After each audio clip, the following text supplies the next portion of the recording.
concepto que es arritmia cardíaca. La arritmia cardíaca implica cualquier alteración del ritmo cardíaco. ¿Qué significa eso? Que cualquier cambio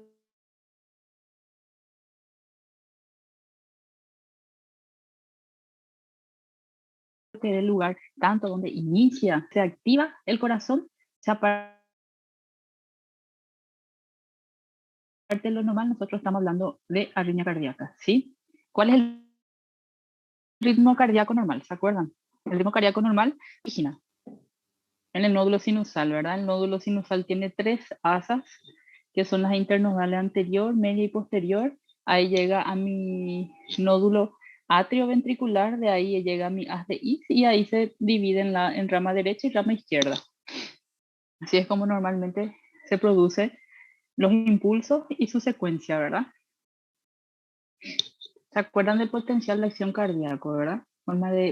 Inicia con un potencial de acción menos 85, se abren los canales rápidos de sodio, luego posteriormente entran los canales lentos de calcio, donde se inicia mi meseta, en mi fase 3 empieza a salir, a entrar nuevamente mi potasio dentro de la célula, y en la fase 4 sería cuando mi potasio está otra vez totalmente dentro de mi célula y estamos en la repolarización ventricular. Bueno, ya sé que ustedes vieron el electrocardiograma de forma general, entonces para que nosotros entendamos esta clase, tenemos que ubicarnos en nuestro electro. Yo le hice como dice el libro de ustedes que hay que interpretar su electrocardiograma. Lo primero, ritmo. ¿Qué significa? Sinusal o no sinusal. Secuencia cardíaca. Puedo iniciar contando de 300 cada cuadro grande. ¿Sí? 300, 150, 100, 75, 60, 50, o cuento los cuadritos chiquititos y divido por 1500. Debo de ver la morfología de mi onda P, el intervalo PR, el complejo QRS, el QT medido y corregido por la frecuencia y por la edad del paciente, mi onda T y mi eje cardiograma. Normalmente, o sea, en el libro usted creo que dice 0 a 90, pero hay libros que consideran hasta menos 30. Mi onda P. Ya sabemos que mi onda P significa despolarización auricular. ¿Vea? En nuestro automatismo, ¿verdad? Donde se inicia el impulso, donde se inicia nuestros impulsos. Es en el nódulo sinoauricular. Amplitud no debe ser mayor a 0,5 milivoltios y la duración no debe ser mayor a 0,12 milisegundos. ¿Cómo se ve? Positiva. De 2, de 3 ABF. Y en las precordiales. En ABR es negativa. En ABR es negativa y de 1 puede ser isodifásica o negativa y no ser anormal, ¿sí? El voltaje y la onda P donde mejor se mide es en el D2. Voltaje en cara inferior, de 2, de 3, de 1, de 2 y de 3. Intervalo PR. Mi intervalo PR es donde inicia mi onda P hasta donde inicia mi onda R, ¿verdad? Normalmente, ¿qué significa? Representa la despolarización auricular al inicio de la despolarización ventricular. Sí, no aplicable, o sea que la amplitud no me aplica, pero sí yo debo de medir, ¿verdad? 0,12 a 0,20 milisegundos, donde yo veo normalmente en mi dedo, ¿sí? Mi dedo normalmente es la tira del ritmo. Mi complejo QRS equivale a la despolarización ventricular. En ese momento también ocurre la repolarización auricular, pero no se ve normalmente en el electrocardiograma. Entonces, en vez de ver mi repolarización ventricular, lo que veo es mi despolarización ventricular. La morfología de mi QRS no es igual en ninguna de las derivaciones del electrocardiograma. Normalmente mide de 0,6 a 0,10. Desde que comienza mi onda Q, a veces no hay onda Q y hay solo onda R, hasta el final de mi onda S. Cuando mi QRS no va precedido de onda P, siempre hablamos de arritmia ventricular. Seguido de mi complejo QRS está mi segmento ST y mi onda T. Mi segmento ST es el final de la despolarización ventricular y el inicio de la repolarización ventricular, ¿verdad? Normalmente puede medir hasta 5 milivoltios en D1, D2 y D3 y 0,1 o menos en las precordiales. Se ve positiva en D3, D1 y D2 y en ABR se puede ver negativa. Mi intervalo QT. Mi intervalo QT es el tiempo necesario para el ciclo ventricular, o sea que sería mi despolarización y repolarización. El ciclo cardíaco, ¿verdad? Comienza con el complejo QR hasta la terminación de la onda T. Varía con la edad, sexo y frecuencia cardíaca. Normalmente es de 0,36 a 0,44 milisegundos. Creo que esto le va a servir como un resumen porque es un poco amplio el tema, ¿sí?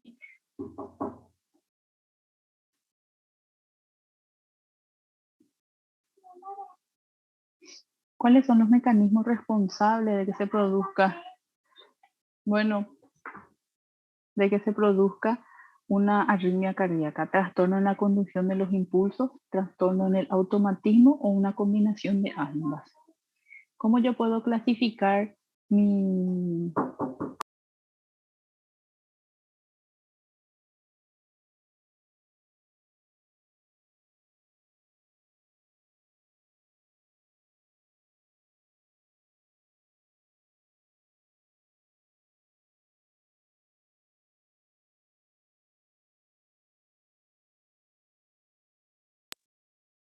Perdón, chicos, tuve acá un inconveniente.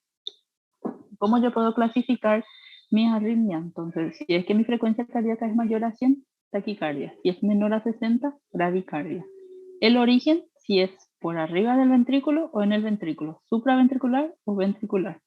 Según la regularidad, ese vemos nuestro intervalo RR, ¿verdad? En el electrocardiograma, en mi ritmo de, en mi tira de ritmo. Puede ser regular o irregular y según su mecanismo.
Chicos, ustedes no me pueden escuchar, yo toqué algo.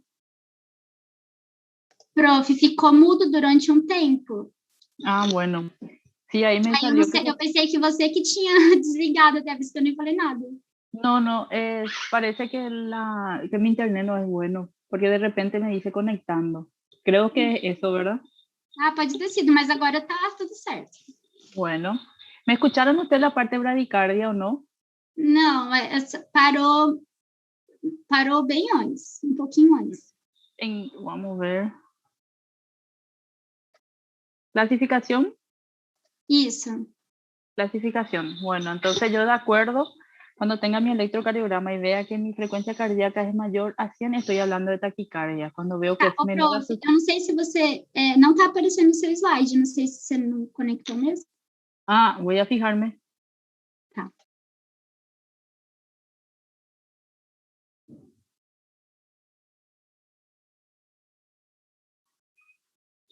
Vamos a ver qué pasó.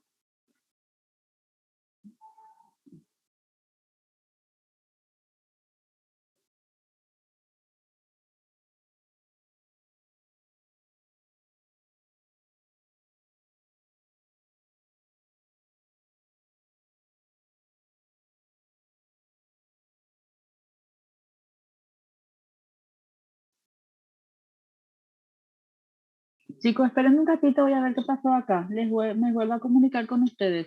Tá bem, prof.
Hola, ¿me escuchan? Sim, prof. Já está aparecendo também o slide. Bueno, vamos a tener en cuenta la clasificación de las arritmias. Según yo veo en mi electrocardiograma, puede ser una taquiarritmia o una bradiarritmia. El origen puede ser, si es arriba del ventrículo, supraventricular. Ventricular si se origina en el ventrículo. Según yo vea cómo es mi intervalo RR en el electrocardiograma, puede ser regular o irregular. Y según el mecanismo, o sea, según la fisiopatología, reentrada, excitabilidad aumentada o una actividad gatillada. La bradicardia sinusal es la arritmia más común. Se suele ver mucho en pacientes con un infarto agudo del miocardio. La fisiopatología es alteración del sistema de conducción a cualquier nivel, o sea, en el nódulo sinusal, atrioventricular o en el sistema de Purkinje. Puede ser un hallazgo a la exploración y los pacientes suelen cursar normalmente asintomáticos, no siempre, pero la mayoría de las veces. Etiología, buscar siempre la causa. Isquemia del corazón, consumo de bloqueadores de calcio y adrenérgicos, trastorno hidroelectrolítico, hipoglicemia, hipotiroidismo, hipotermia y apnea del sueño. Siempre que haya arritmia, buscar algo en la tiroides. Cuadro clínico asintomático. Si el paciente está asintomático, no da el tratamiento, ¿sí? En caso que el paciente esté sintomático. Signos de hipoperfusión periférica. ¿Sabe cuáles son los signos de hipoperfusión periférica? ¿Alguien tiene alguna idea? Federico. ¿No? Maísa. Todos los Eloísa. signos del síndrome de Raynaud, profe. Eso no. Sería el signo de hipoperfusión periférica de por bajo gasto cardíaco. Bueno, puede ser dolor torácico, puede ser disnea, puede ser mareo, síncope, visión borrosa, ¿sí? Disminución de la diuresis, piel fría, disminución del estado de conciencia y por último, hipotensión arterial. ¿Está bien? Entonces ya saben, signos de hipoperfusión periférica o de bajo gasto cardíaco. ¿Cómo yo veo en el electrocardiograma mi bradicardia sinusal? ¿Por qué sinusal? Porque mi complejo QRS está precedido de mi onda P y el intervalo PR es constante, ¿sí? Y la morfología de la onda P también es normal. Entonces yo veo que mi frecuencia cardíaca es normalmente menor a 60 con una morfología normal de mi onda P seguida de un complejo QRS. Entonces yo estoy hablando de bradicardia sinusal. Cosa que ustedes al estudiar electrocardiograma creo que ya dieron seguro, ¿verdad? ¿Cuál es la otra patología muy frecuente de las bradiarritmias? Ahora le estoy hablando de las bradiarritmias. Enfermedad del nódulo sinusal. ¿Qué significa enfermedad del nódulo sinusal? Un trastorno donde inicia mi automatismo en el nódulo sinusal. Entonces, la causa que me lleva a eso puede ser de dos causas, extrínseca y intrínseca. Yo saqué esto del libro de ustedes del Harrison. Entre la extrínseca está la autonómica, que es hipersensibilidad del seno carotídeo, estimulación vasovagal, fármacos, entre los fármacos que usamos muchísimo en medicina, ¿verdad? Beta bloqueadores, antagonistas del calcio, dioxina y bravadina, antiarrítmicos de clase 1 y de clase 3, clonidina, carbonato de litio, amitriptilina, narcóticos. ¿Cuáles son mis otras causas extrínsecas? Hipotiroidismo, apnea del sueño, hipoxia. Al hablar de hipoxia, entonces, todo lo que es del sistema pulmonar que causa hipoxia central, entonces puede llevar, no, que cause, no es central, que cause hipoxia, puede desencadenar cualquier tipo de arritmia, ¿sí? Aspiración endotraqueal, hipotermia y aumento de la presión intracraneal. Entre las causas intrínsecas es del mismo nódulo, ¿verdad? Síndrome del nódulo enfermo, arteriopatía coronaria, se refiere a lesión de las arterias coronarias. Ahí entra angina, infarto, porque hay varias clasificaciones, tanto agudo como crónico. Inflamatorio puede ser una pericarditis, miocarditis, una cariopatía reumática, enfermedad del colágeno, traumatismo torácico y algunas enfermedades congénitas. Para hablar de enfermedad del nodo sinusal tenemos algunas características. Una de ellas es que el paciente puede presentar, se puede ir junto a ustedes con algunos síntomas y vos le pedís su electrocardiograma y puedes encontrar una bradicardia sinusal sintomática, ¿sí? Asintomática, no se trata y no es enfermedad del nódulo sinusal, pero una enfermedad del nódulo sinusal sintomática en contexto de un paciente de edad con proceso degenerativo, entonces tiempo de pensar en una enfermedad del nódulo sinusal. Pausa sinusal, ¿sí? Pausa sinusal, síndrome de taquicardia bradicardia. El paciente puede presentar episodios de taquicardia y bradicardia.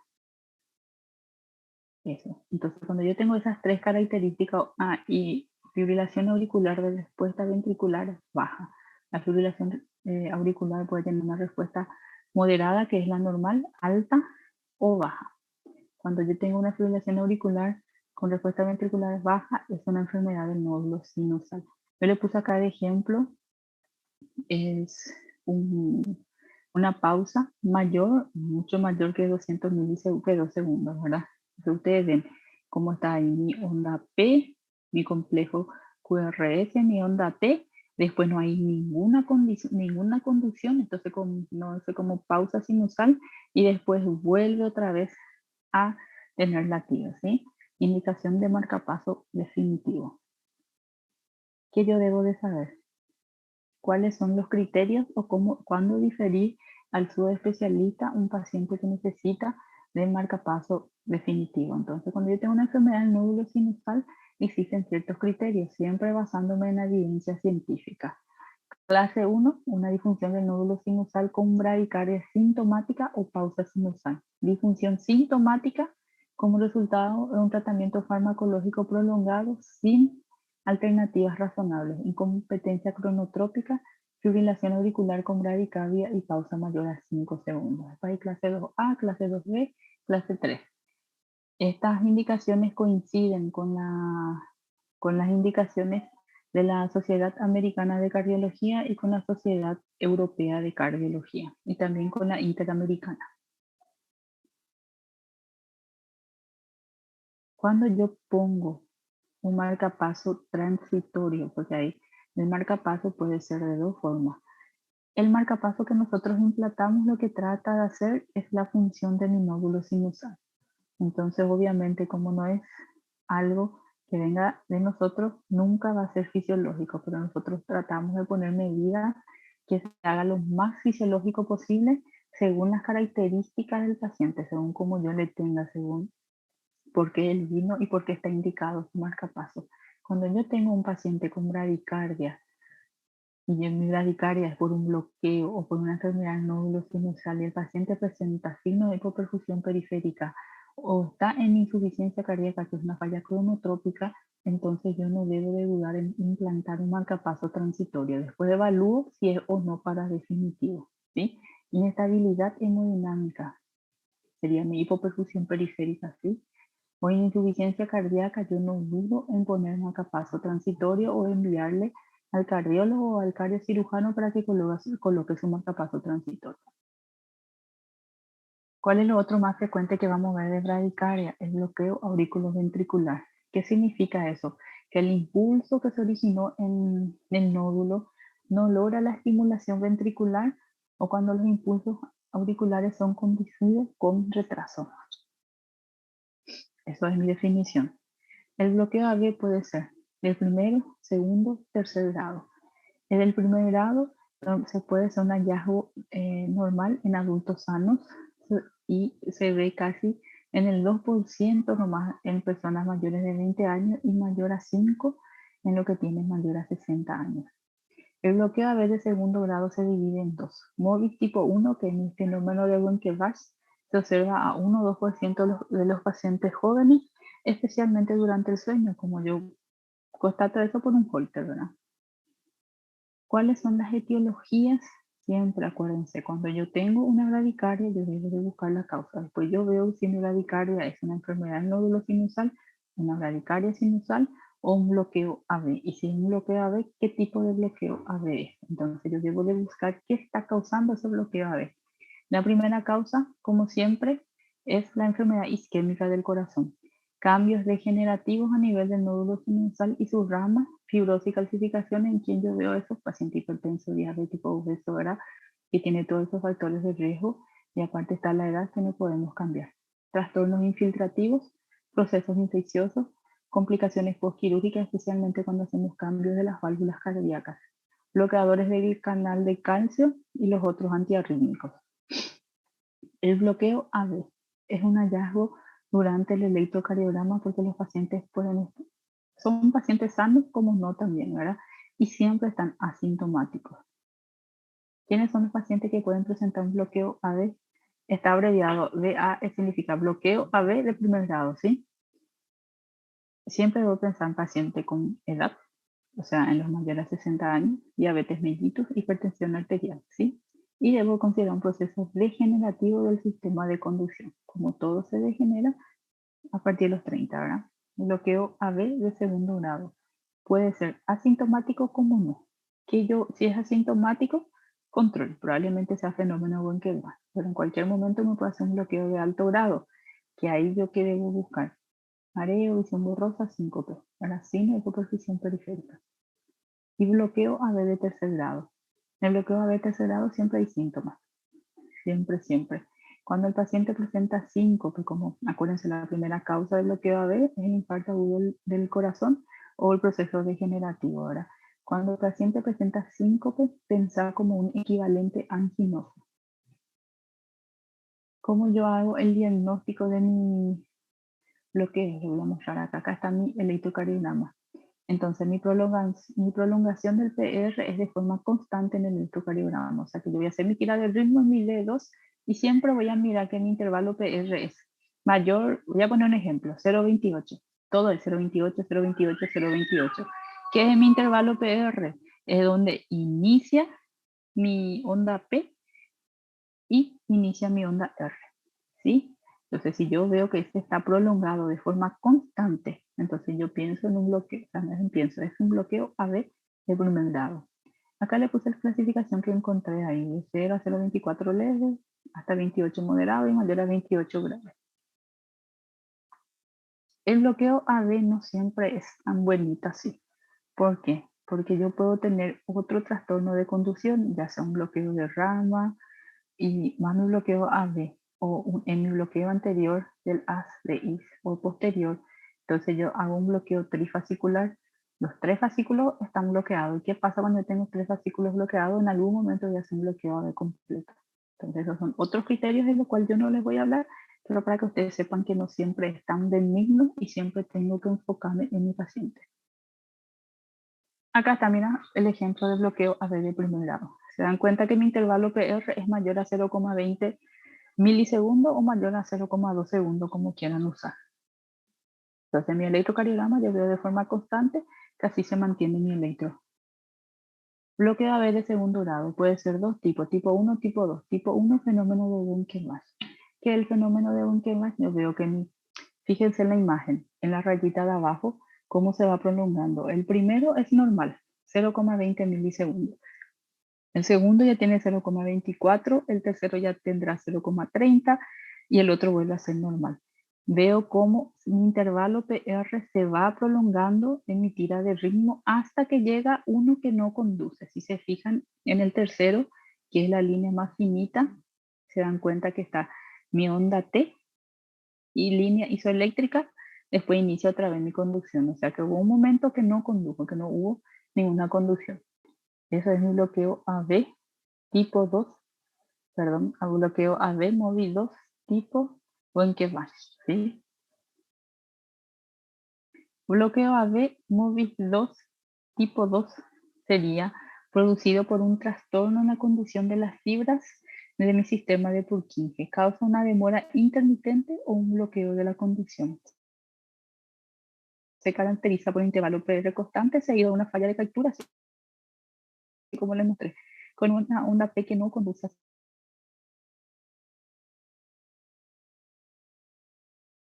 los ventrículos, ¿sí? El cual puede tener un patrón de conducción regular. 2, 1.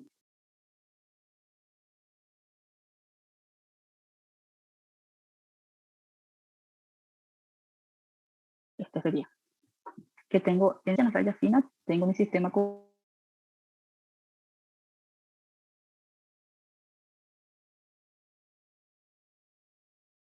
conducido, después tengo una onda P que no llegó a mi ventrículo, tengo esa pausa.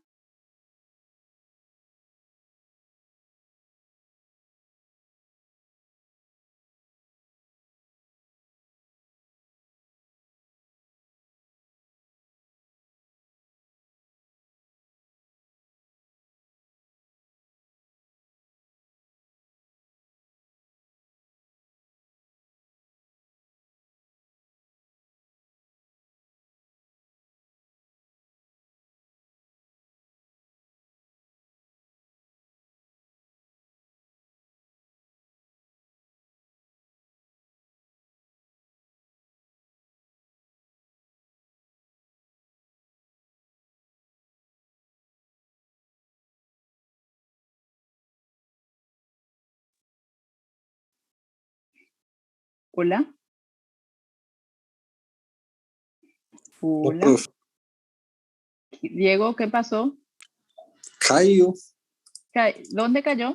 En el bloqueo AB tipo 2.1 o antes. Eu acho que foi no 2, prof. Depois do 2. Después del 2. Bueno, está bien. Vamos otra vez. Entonces tengo mi bloqueo tipo 2, mi bloqueo AB tipo 2 y tengo mi tipo 1, que otra vez se subdivide en tipo 1 y tipo 2, ¿sí? El tipo 1 es mi fenómeno de Bunker-Wash y el tipo 2 puede ser 2.1 o 3.1. ¿Qué significa eso? Vuelvo a explicarle esta imagen. Fíjense en la raya de abajo, la rayita finita donde está la A. Veo que ahí yo tengo mi onda normal, ¿verdad? Mi onda P, complejo QRS, onda T. Después tengo mi onda P y hay un intervalo. Ahí no hubo una conducción, o sea que condujo, la verdad que es eso, condujo Prof. mi onda P, pero no capturó. Señor, Profe, no vemos tu slide. Não tá aparecendo o slide. Ah, espérenme un momentito, vamos a ver cómo solucionar esto. ¿Qué problema que es? Hace rato no era así. Fue bastante fácil con el otro grupo. Creo que es el horario, ¿verdad? ¿Ahora aparece? Não. Sigue No, sin aparecer. Bueno, voy a ver cómo puedo compartir.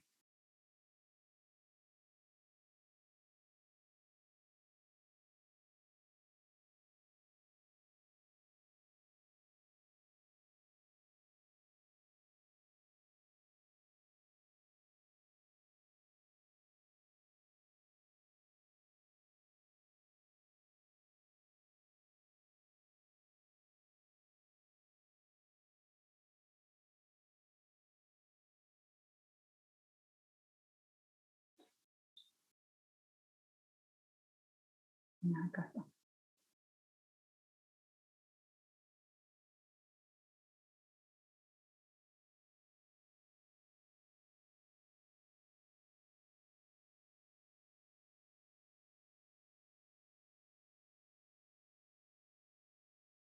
¿Ahí? ¿Diego? Sí, agora profe. sim. Sí, profe. Bueno, dale. Bueno, fíjese en esta imagen del electrocardiograma, es una tira de ritmo. Veo donde inicia o sea, donde está la letra A, veo que hay una raya fina. Ese es un complejo normal, ¿sí? Que condujo y fue capturado por el ventrículo. Después veo que hay una onda P, hay una línea isoeléctrica, que significa que condució mi nódulo sinusal, pero mi ventrículo no capturó ese estímulo. Entonces está ese intervalo que no fue capturado, ¿sí?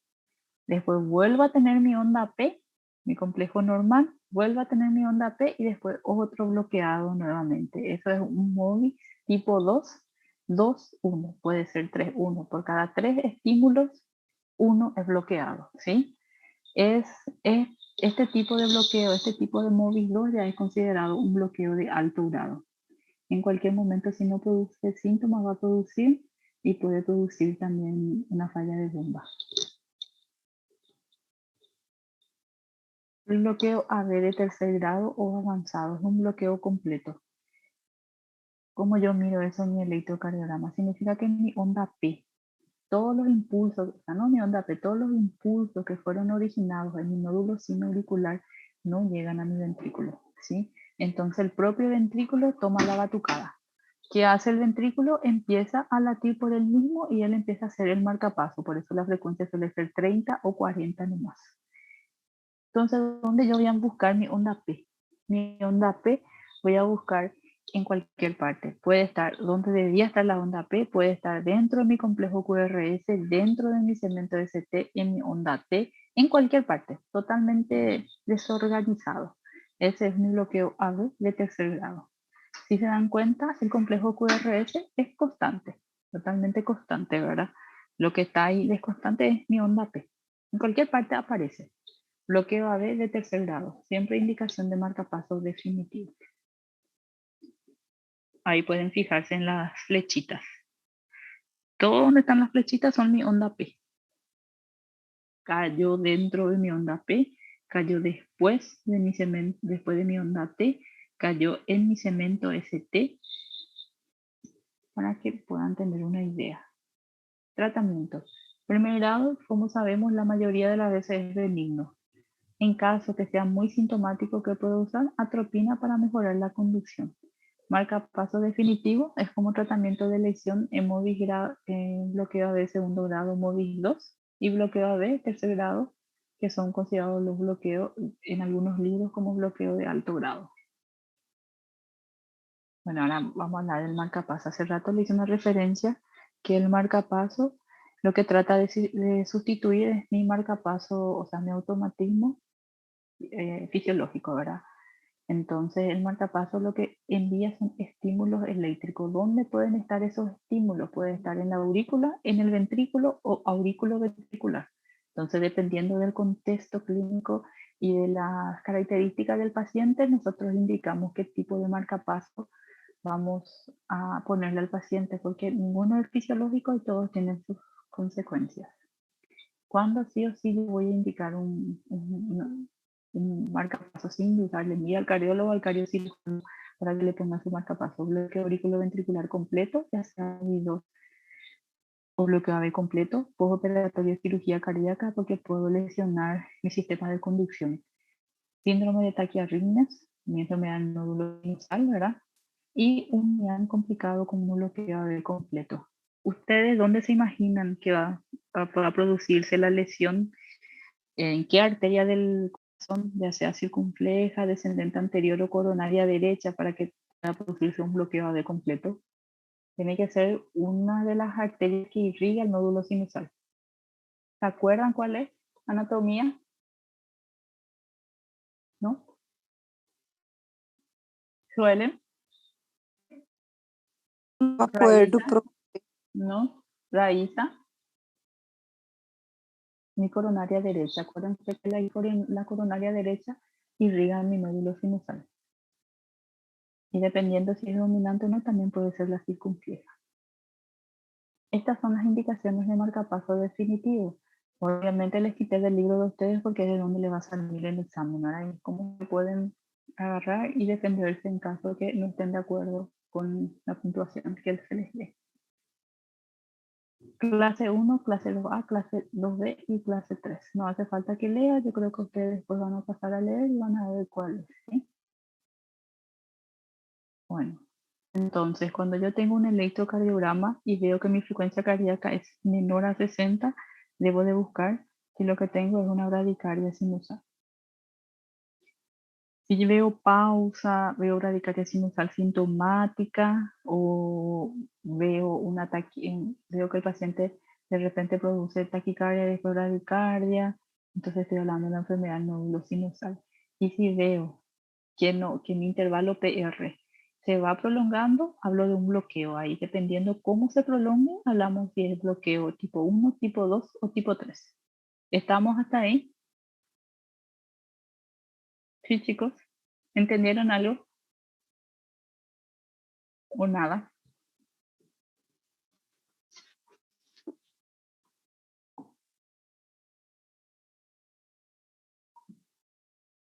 Nadita, ¿quieren que les vuelva a explicar esta parte? Muito completo, profe, o conteúdo. Sí, es larguísimo. Tienen que aprovechar porque es súper resumido comparado en más de 100 páginas. ¿Sí? Es muy largo, es la rama de electrofisiología de la cardiología. Pero da gusto. Bueno, entonces lo que ustedes tienen que saber es estudiar por lo menos su electrocardiograma normal. Entonces después de lo normal me voy a lo particular. Siempre de lo general a lo particular como solemos hablar en las prácticas. ¿Qué pasa cuando yo tengo una frecuencia cardíaca mayor a 100? Estoy hablando de una taquicardia, ¿verdad? Entonces, ¿qué yo voy a mirar mi taquicardia aparte de mi frecuencia cardíaca? Veo la morfología de mi complejo QRS. ¿Se acuerdan que el complejo QRS es de 0,6 a 0,10? Si es estrecho, ¿qué significa que sea estrecho? Que mida lo normal. Entonces yo puedo usar este algoritmo para guiarme. Si veo que es regular mi taquicardia y veo que mi respuesta AV es 1,1, o sea, lo que se originó en la aurícula llega al ventrículo, yo puedo estar hablando de una enfermedad del nódulo, taquiarritmia, o puedo estar hablando de un flúter auricular. Si veo que hay un bloqueo AV, o sea, que hay más respuesta de mi aurícula, que lo que se originó en mi aurícula no llega a todo mi ventrículo. Les doy un ejemplo. Ustedes hacen una frecuencia cardíaca central de 150 y un pulso de 80. Entonces, no todo lo que se originó en mi aurícula está llegando a mi ventrículo, por eso mi pulso está en 80 nomás, ¿verdad? Entonces, ahí, ¿qué yo debo sospechar? Debo sospechar un aleteo auricular, una taquicardia auricular, una enfermedad del nódulo o un bloqueo 2,1 que después hace una taquicardia. ¿Sí? Eso sería mi síndrome de taquicardia. O si veo que hay un bloqueo AV, o sea que hay más respuesta de mi ventrículo que de mi aurícula, estoy hablando de una taquicardia de la unión. Bien sencillo, este le va a ayudar un poquitito. Cuando veo que mi frecuencia auricular y ventricular es irregular, o sea que mi aurícula late por una parte y mi ventrículo por otra parte, pienso en dos patologías, fibrilación auricular o una taquicardia auricular multifocal. Vamos a hablar de la fibrilación auricular, la arritmia más frecuente. Es una taquicardia supraventricular porque se origina arriba del ventrículo. Resulta de múltiples circuitos desde entrada de ambas aurículas. Se caracterizan en el electrocardiograma por ondulaciones que se propagan en distintas direcciones causando despolarizaciones auriculares desorganizadas que producen una contracción auricular inadecuada. Se ve en la población mayor al 2% y aumenta con la edad. Puede llegar a diagnosticarse hasta en más del 10% en los individuos mayores a 75 años.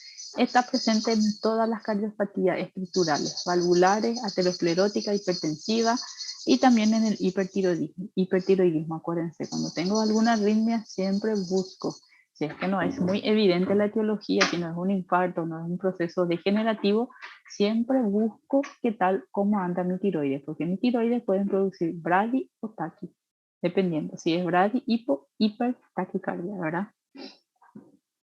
¿Cuál es la causa más frecuente del mundo de cardiopatía isquémica? La hipertensión arterial. ¿Cuál es la fase final de la hipertensión arterial? La fibrilación auricular. ¿Cómo yo voy a ver mi electrocardiograma? La onda P dejó de existir. Como está ahí latiendo como loco por su cuenta propia, entonces es sustituido por una onda F chiquitita. Normalmente mi frecuencia cardíaca auricular, ¿sí? De las aurículas es entre 350 a 600. Como yo veo ondulaciones irregulares y pequeñas de amplitud y morfologías variables. ¿Ven ahí? Es una FA. ¿Ven cómo es irregular? Veo mi intervalo RR.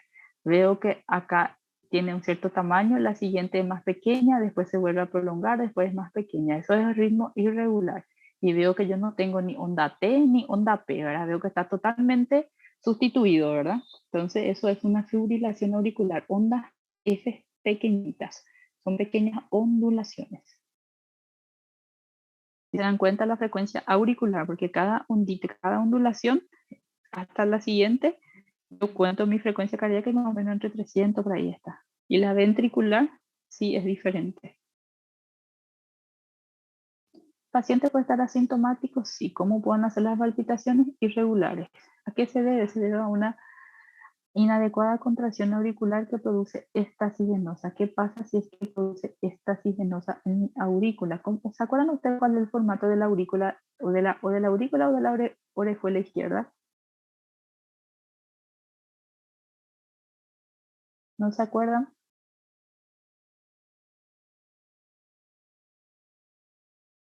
Aurícula próxima. Sí, el formato de la aurícula izquierda. Eu não lembro agora. Bueno, vamos a estudiar después cómo es el formato de la aurícula izquierda y por qué entonces puede producir tanta éstasis y producir embolia. Como hay éstasis, entonces ¿qué pasa? Se produce pequeñas embolias o pequeña formación de coágulos y ese coágulo puede hacer una embolia cerebral. Entonces mi FA es la mayor causa de evento cerebrovascular isquémico. ¿Cómo son los pulsos periféricos cuando yo estoy con una FA? Arrítmicos, ¿verdad? Porque si es que todo lo que se produce en la aurícula no llega al ventrículo, entonces no llega tampoco mi área periférica.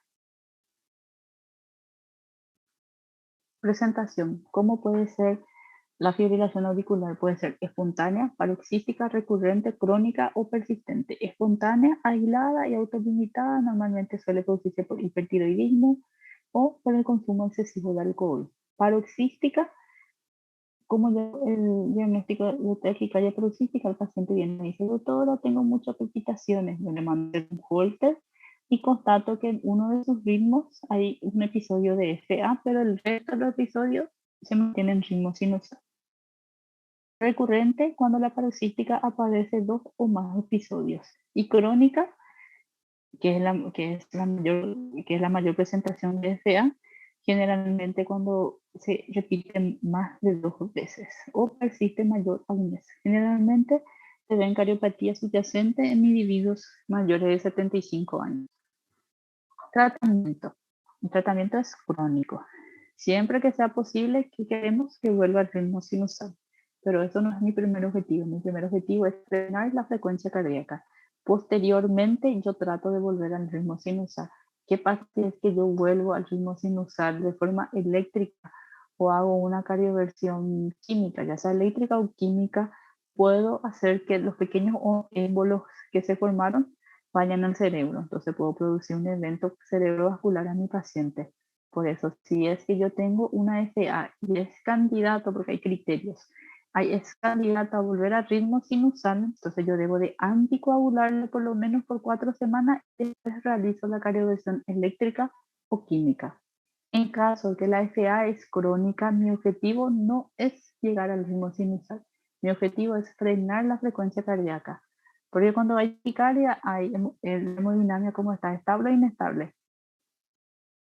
¿Qué dicen ustedes? Taquicardia como era hemodinamia estable o inestable, todavía no dieron eso. ¿No? Cuando hay taquicardia hay hemodinamia inestable. ¿Saben por qué? Por hipoxia, porque no puede haber, o sea, normalmente no me da tiempo para mi diástole. Entonces, si no hay diástole, el corazón no se está alimentando. ¿Y qué pasa con eso? Cada vez más hipoxia, más taquicardia, ¿verdad? Entonces estoy en una hemodinamia inestable. Por eso mi objetivo es frenar la frecuencia cardíaca.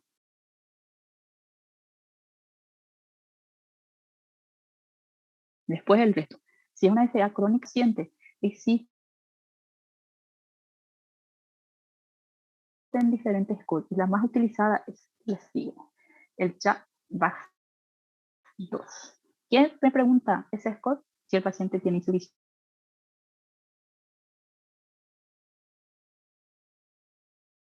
cardíaca, congestiva, hipertensión arterial, la edad,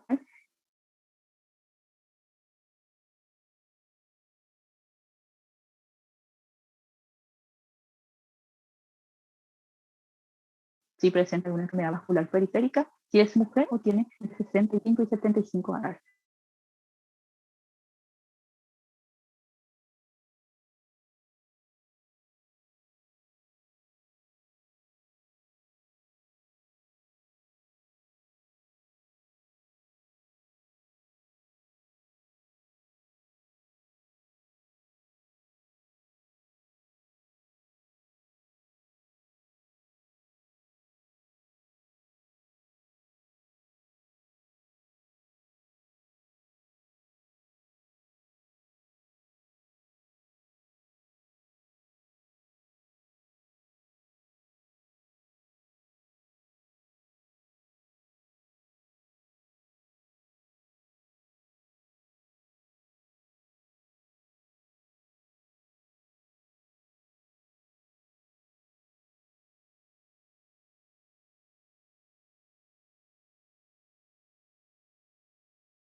Chicos, volvimos a perder la conexión. ¿Me escucharon?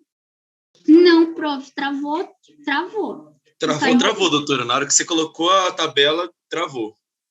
Ya, ¿y desde dónde no me escuchan? Desde a hora que começou a tabla. Isso. Desde bloqueo AB. No, cuando se empezó a mostrar la tabla ahora, ya se... De los anticoagulantes. Ah, perfecto. Bueno, entonces Sí. tenemos los anticoagulantes que son inhibidores de la vitamina K, warfarina y acenocumarol, y los nuevos anticoagulantes que tan nuevos no son, ¿verdad? Que inhiben mi trombina o inhiben mi factor 10A, ¿verdad? Entonces ahí tenemos Dabigatran, Rivaroxaban, Apisaban. Como siempre tenemos que tener en cuenta las propiedades farmacocinéticas y farmacodinámicas de los medicamentos. Entonces debo de mirar el CLIR, el nivel de albúmina, todas esas cosas antes de indicar un medicamento. Le hizo un resumen de los resúmenes. Espero que les sirva de algo para estudiar. Cardioversión. ¿Qué significa cardioversión eléctrica? Cardioversión es cuando yo envío estímulo eléctrico desde afuera para tratar de ayudarle al corazón, ¿sí? Entonces, la cardioversión eléctrica siempre se hace cuando hay inestabilidad hemodinámica o signos de bajo gasto cardíaco o hipoperfusión periférica o el paciente se encuentra con una falla cronotrópica, ¿verdad? En ese caso, cuando yo estoy frente a una fibrilación auricular, yo puedo iniciar con 100 a 200 joules hasta en 3 oportunidades. Si mi paciente está hemodinámicamente estable, yo trato de frenar, pero le debo de anticoagular primero. Pero si mi paciente está hemodinámicamente inestable, a mí no me interesa si tiene 1000 coágulos en la aurícula izquierda. En la aurícula derecha, perdón. Yo lo que debo de hacer es cardiovertirle para tratar de recuperar la estabilidad hemodinámica y después pienso en el otro, porque estoy tratando de salvar la vida ante cualquier otra cosa, ¿sí? Flúter auricular. El flúter auricular es la segunda línea más frecuente que vamos a encontrar. También es una supraventricular producida por reentrada de un solo circuito que generalmente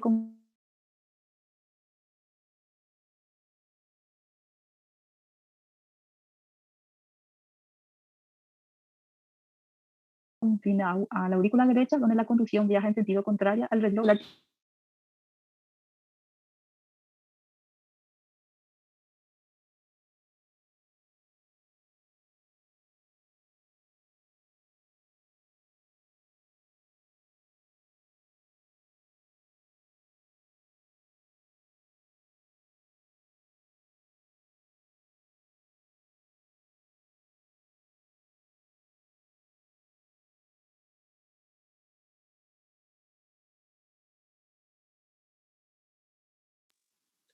Professora, eu acho que o seu áudio deu uma travada. Não sei se é só para mim, mas eu não estou te escutando desde o último slide.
problema. Sim, e deu uma travada, aí na hora que voltou o áudio, a sua voz saiu extremamente rápida, aí travou de novo. Ah, está bien. ¿Llegaron a escucharme sobre el flúter auricular? ¿Sí? ¿O no? Eu creio que não, doutora. ¿No? Bueno. El flúter auricular es otra de la segunda arritmia más frecuente después de la fibrilación auricular.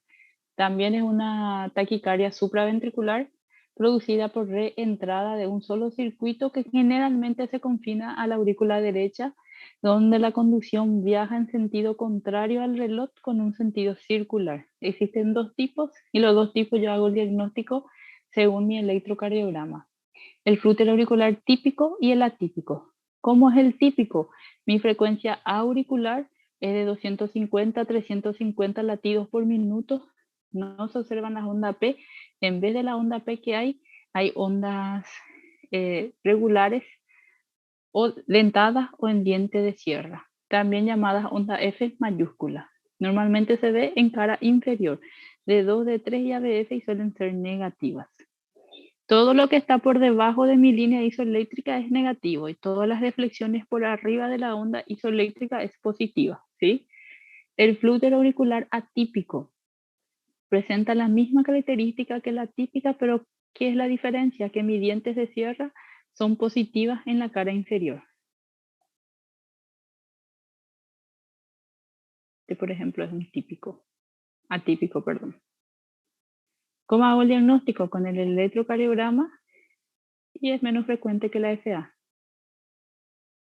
Tratamiento. Paciente estable, tratamos lo mismo que la fibrilación auricular. Primero trato de controlar la frecuencia, también anticoagulo, utilizan el mismo score, el de CHAS-VAS2.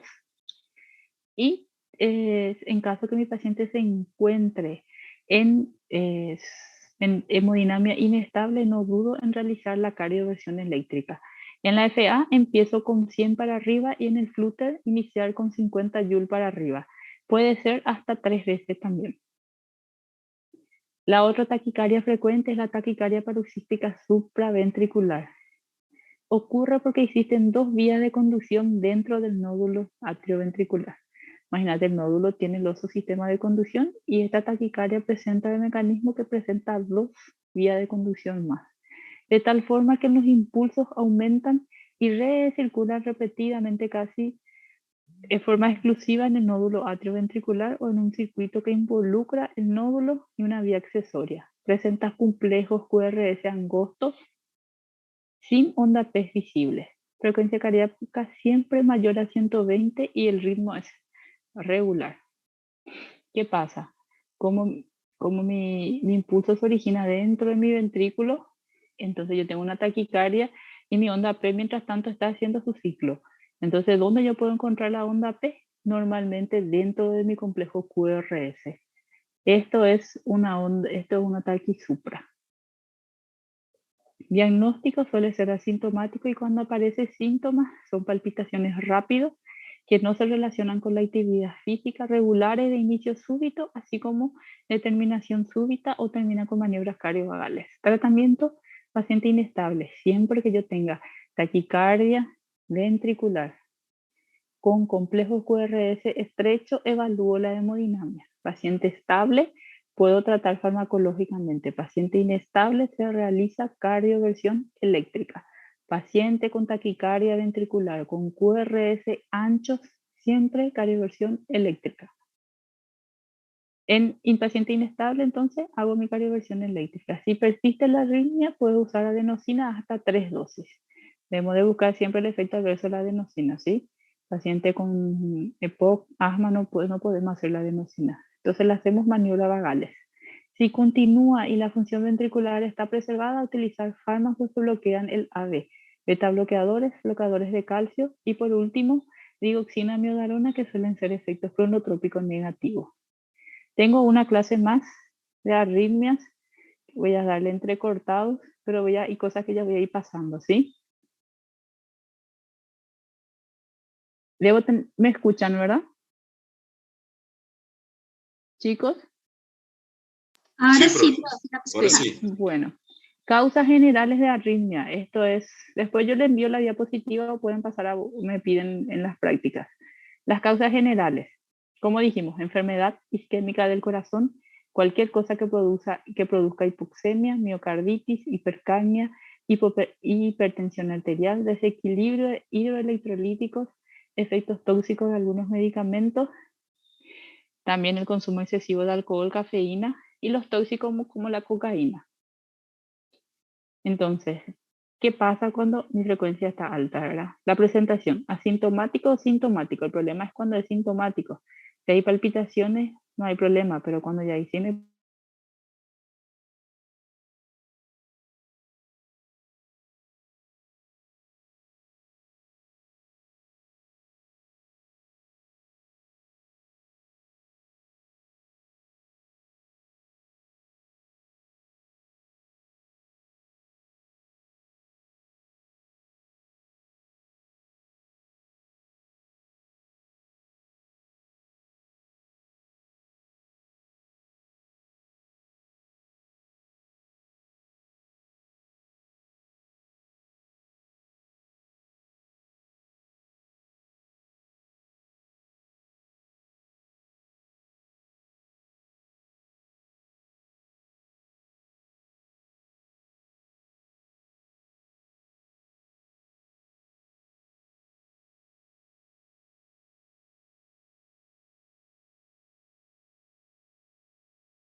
chicos, volví.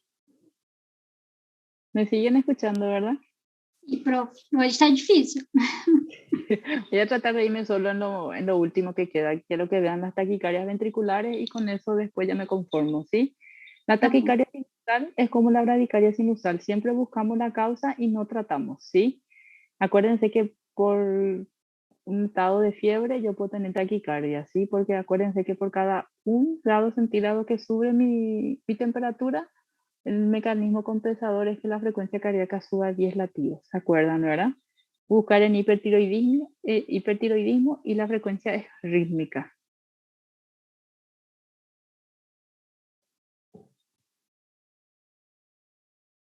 Síndrome de Wolff-Parkinson-White. Deben conocer el síndrome de Wolff-Parkinson-White. Son por fibras anormales por el haz de Kent y los demás por haz fisiológica que no necesariamente sean anormales.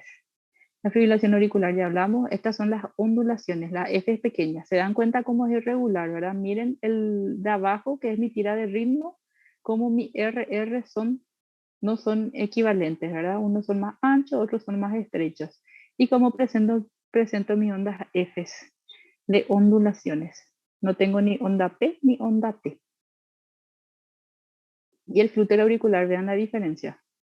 FA, onda F pequeña, flúter onda F grande.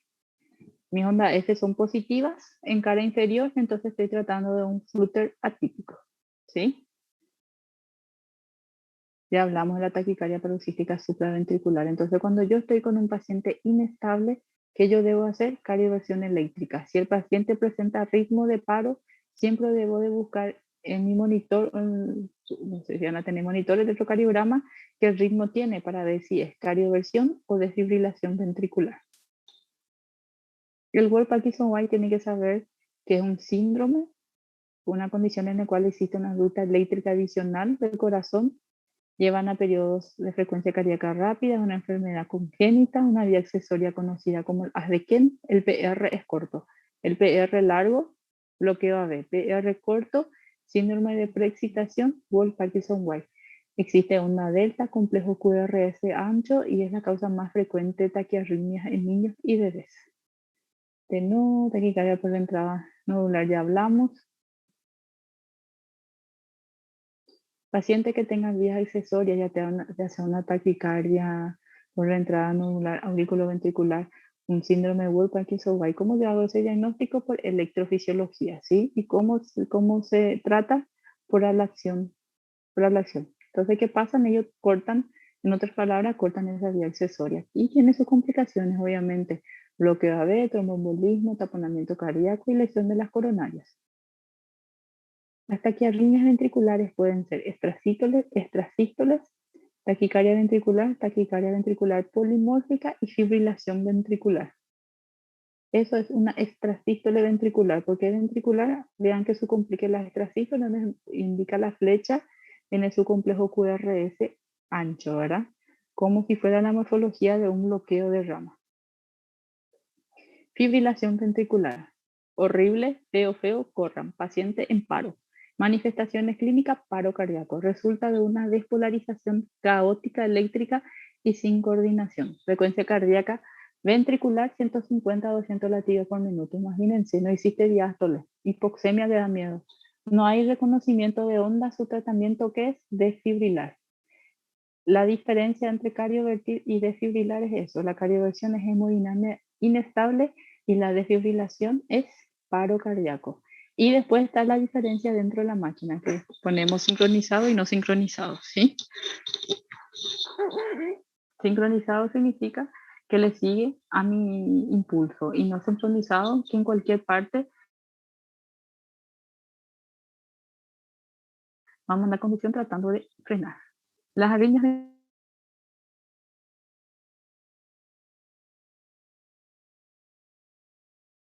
ventriculares, las extrasístoles ventriculares pueden ser unifocales cuando tienen la misma morfología, diferentes morfologías.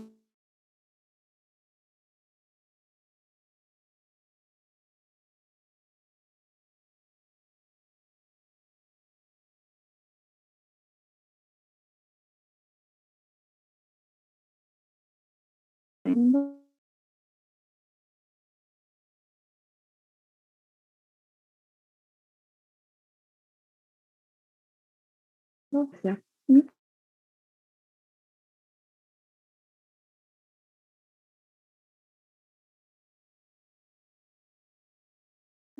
o eléctrica. Este es un ritmo hidroventricular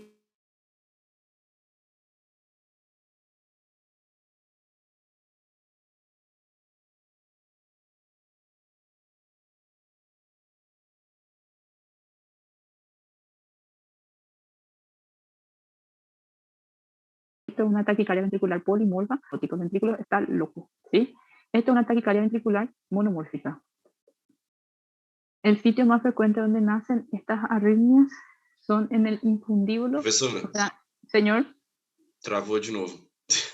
¿ya? ¿Dónde, acá trabó o Não, acá? travou antes. Pode voltar mais 2. Ahí, É, aí, isso. De aí esto em es un diante. ritmo. Não, antes, volta mais um, que eu acho que foi antes esse aí. ¿Acá? Isso, desse aí. Bueno, Daí em diante, deu uma travada e o áudio acelerou e ficou. Aí. Acho que ninguém entendeu nada. Bueno, las taquicardias ventriculares puede existir las arritmias ventriculares porque las extrasístoles no siempre producen taquicardia, ¿sí? Pueden ser unifocales o multifocales. Unifocales es cuando la morfología de mi QRS es igual y nace en el mismo foco. Y multifocales cuando nacen diferentes focos y la morfología de mi QRS es diferente. Uno es más... van a ver. Algunos tienen morfología de bloqueo rama derecha y otro de rama izquierda. Taquicardia ventricular es cuando hay presencia de 3 latidos consecutivos o más con un ritmo mayor a 100. Y el ritmo idioventricular son 3 latidos, igual que la taquicardia ventricular, pero el ritmo es menor a 100. Mi taquicardia ventricular puede ser sostenida o no sostenida, o sostenida. No sostenida cuando dura menor a 30 segundos y sostenida cuando es mayor a 30 segundos, produce inestabilidad hemodinámica y debo de frenar con fármacos o con cardioversión eléctrica. Esto sería mi ritmo idioventricular. Esto sería una taquicardia ventricular polimorfa. Vean cómo acá tengo un complejo QRS estrecho y va cambiando la morfología de mi bloqueo. Esto es una torsada de Point. Mi fibrilación. Vean la diferencia. ¿Sí? El complejo QRS es totalmente diferente. No tiene ritmo, no parece nada.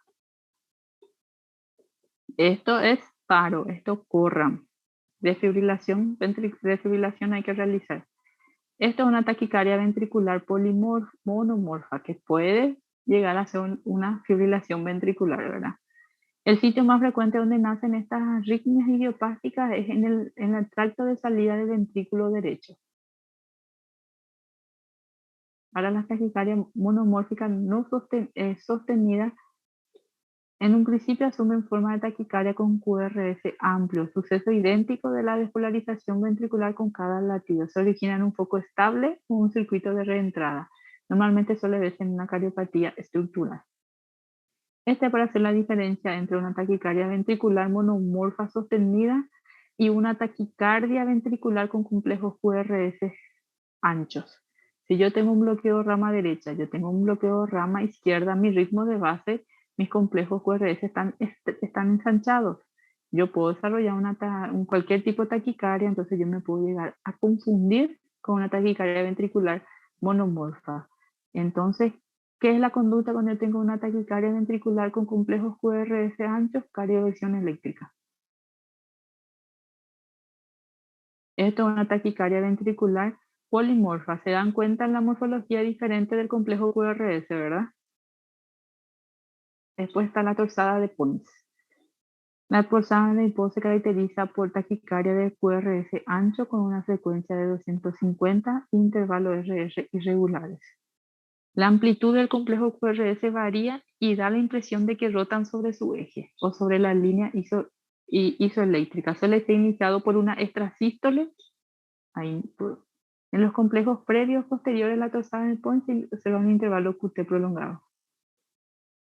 Suele ser iniciado por una extrasístole y posteriormente cuando se termina veo mi complejo QRS prolongado. ¿Se dan cuenta cómo parece que gira alrededor de la línea isoeléctrica? Por eso torsada de Pons.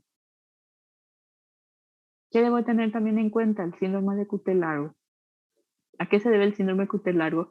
Normalmente son defectos congénitos producidos por cambios iónicos cardíacos que participan en la repolarización cardíaca. Defectos que incrementan la entrada de sodio, calcio o inhiben la salida de potasio. Entonces, ¿qué hace?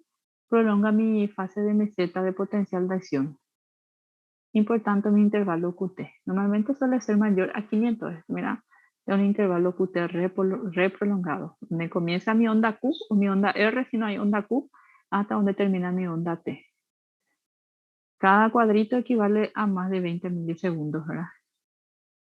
Otro QT prolongado.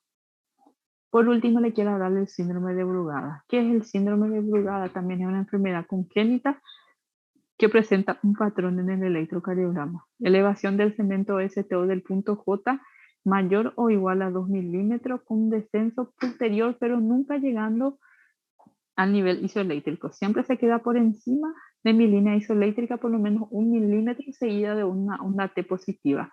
Si se ve en la imagen parece una silla de montar.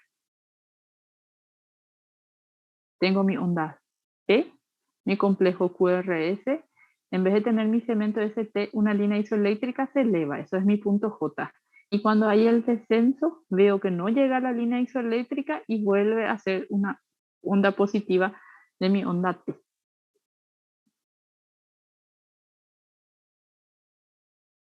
De eso les quería hablar, chicos. Por lo menos más o menos dimos las clases. Con muchas interferencias. Hola. Sim, ¿Estamos? prof. Sim, ô prof, depois você pode mandar esse slide para o pessoal? Claro que sí, no sé dónde se envía, pero yo creo que le voy a enviar al doctor Gustavo para que el doctor Gustavo les haga llegar.